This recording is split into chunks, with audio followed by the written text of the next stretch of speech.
Hare Krishna, Krishna Krishna, Hare Hare, Hare Rama, Hare Rama, Rama Rama, Hare Hare, Hare Krishna,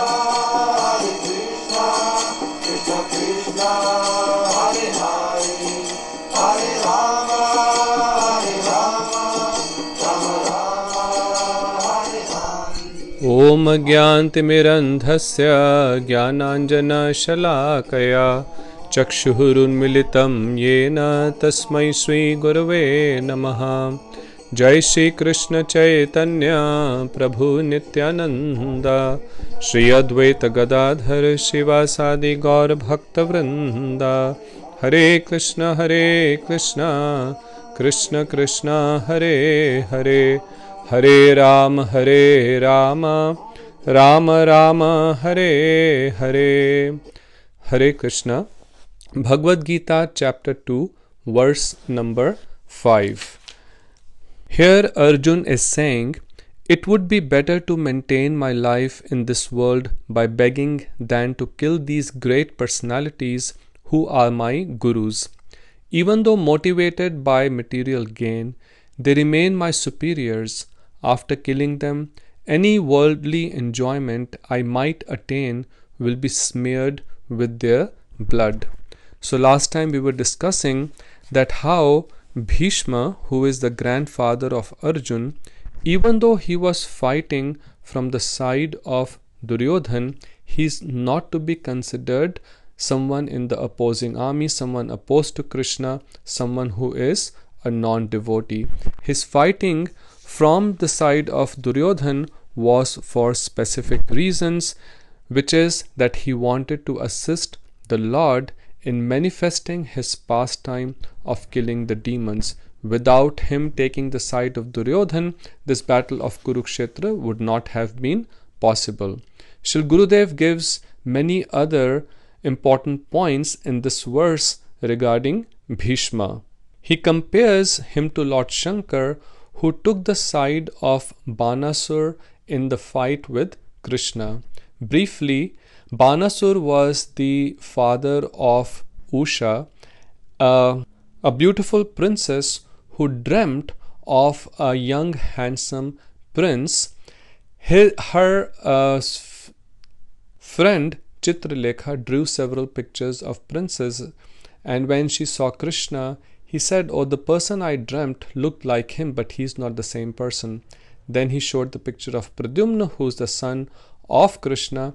And then when she showed the picture of Anirudh, who is the grandson of Krishna, Usha became very shy. So Chitralekha knew that this is the young handsome man my dear friend wants to marry.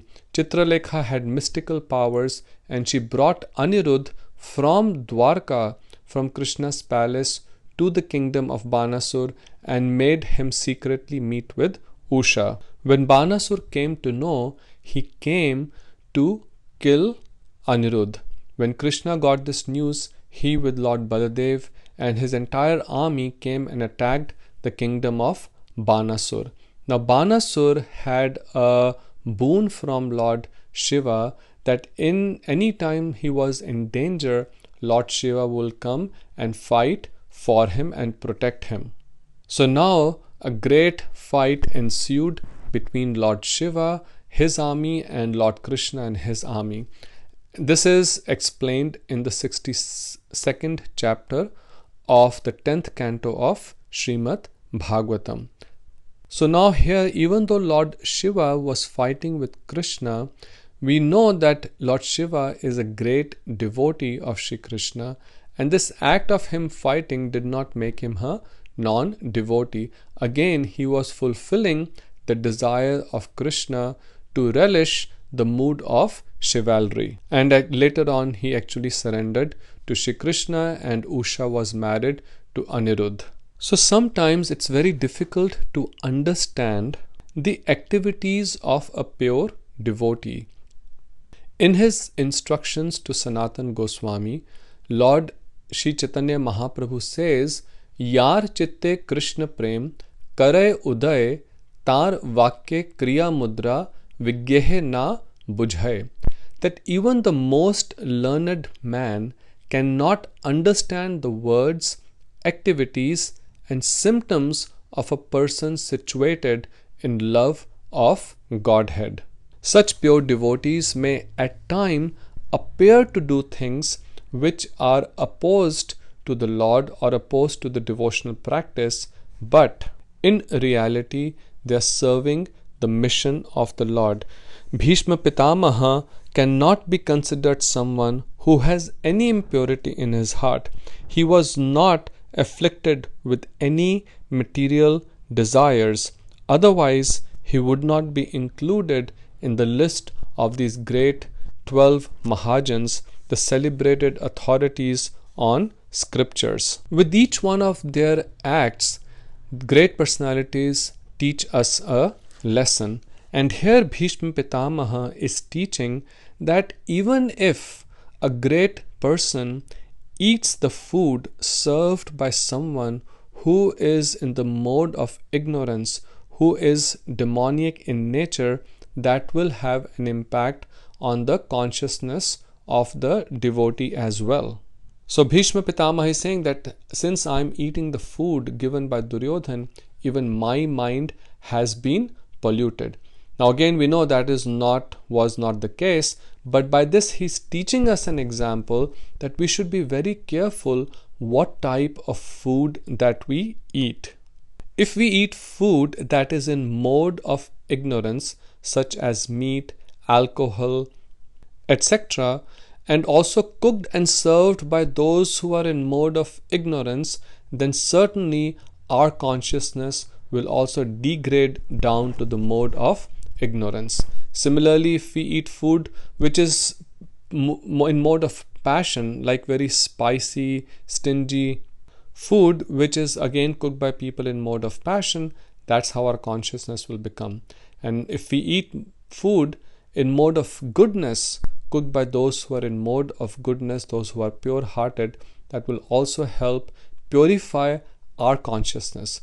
Again, Krishna will explain this in great detail later on in Bhagavad Gita.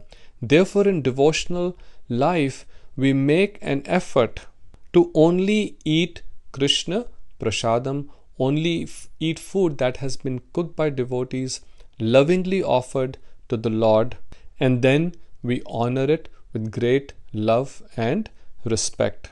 That will strengthen our mood of devotion, will purify our heart. Now in the first line of this verse it says, Gurun hatva hi mahanu bhavan. This last two words, he and mahanu bhavan, means certainly great personalities. Now if these are combined and split in a different way, we get a very interesting meaning which gives the insight into who Bhishma Pitamaha is. So this can be combined as him mahanu bhavan. So him means ice. That which destroys ice is called himha, or what destroys ice? Sun or the fire. And anubhavan means one who has the capability.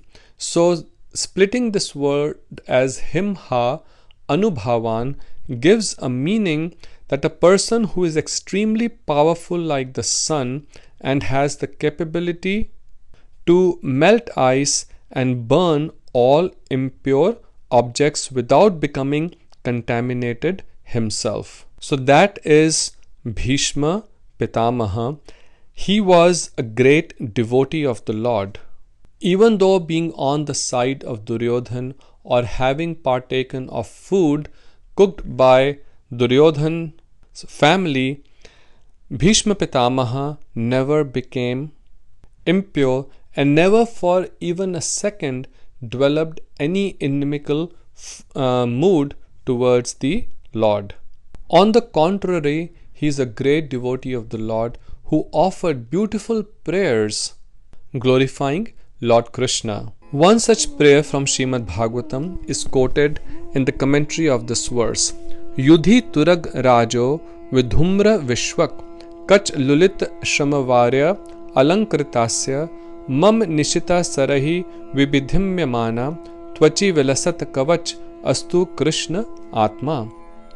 In his commentary on this verse, Sri Vishwanath Chakravarti Thakur gives a very esoteric or rasic description of Grandsire Bhishma's devotional mood.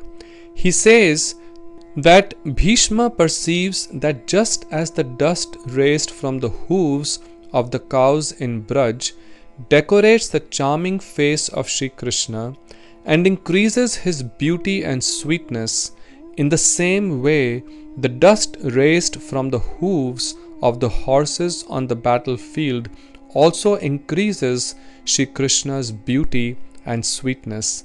There is nothing ugly in a beautiful object. Although dust in itself is not beautiful, when it falls on the soft lotus-like face of Sri Krishna, it enhances his beauty and charm. When Krishna ran towards Bhishma carrying the wheel of a chariot, his hair was dishevelled.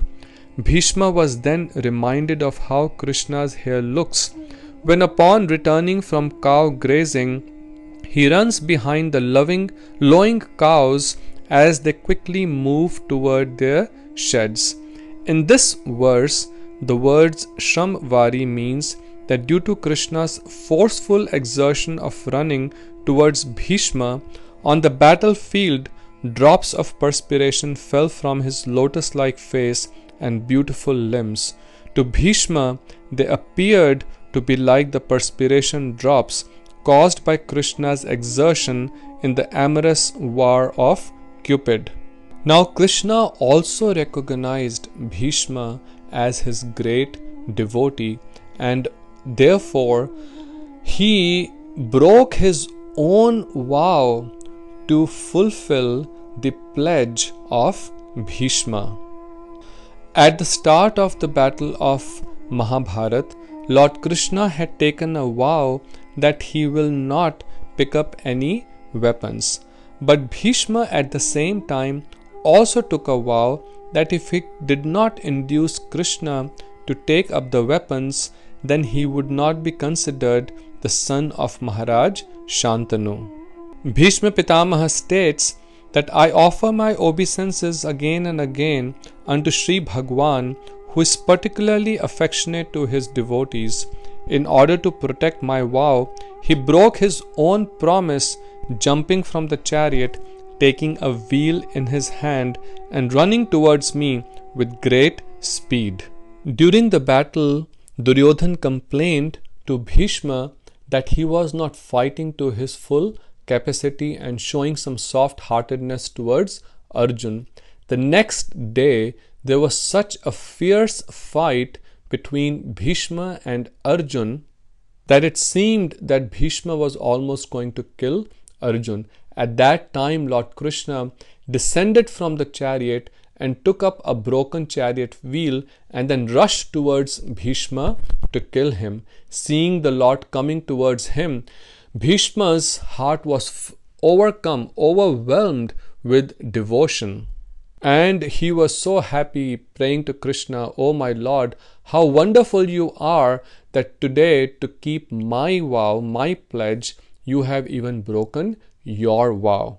Now Krishna will only do this for his devotee. Now of course Arjun then pleaded to Krishna that please do not break the vow that you had taken, and I promise you that I will kill Bhishma. So it is conclusively established that Bhishma Pitamaha's act of fighting on the side of Duryodhan was simply an external act, just like in a drama when different players are performing various acts, it's for a specific purpose. So in this act of Krishna in this world, Bhishma and all the other devotees are fulfilling their role in assisting the Lord in his mission. At the conclusion of the commentary of this verse, a word of caution is given by Shri Gurudev that we should not imitate great personalities like